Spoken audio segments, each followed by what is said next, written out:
სამწუხაროდ ძალიან ბევრი პრობლემაა, მათ შორის სამართლებრივი პრობლემებია, მათ შორის არის ზარალის დადგენის პრობლემა.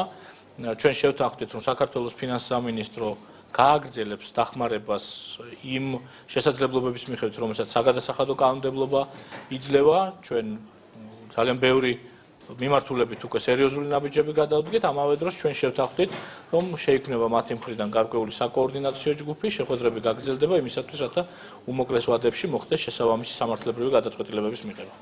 როგორც მინისტრმა აღნიშნა, ამჟამად მათ თანხები არ გააჩნიათ ბიუჯეტის, საიმშო რომ ჩვენთვის გამოეყოთ ეს თანხა და დახმარება გაეწიათ, მაგრამ სამართლებრივად რომ ჩამოგწეროდნენ ეს თანხები, ალბათ იმის გზები დაგვისახა, როგორ უნდა გავაკეთოთ და რა უნდა გავაკეთოთ. და რას აპირებთ? სამართლებრივი გზით მოვითხოვთ ყველაფერს, ალბათ სხვანაირად რა თქმა უნდა შეიძლება.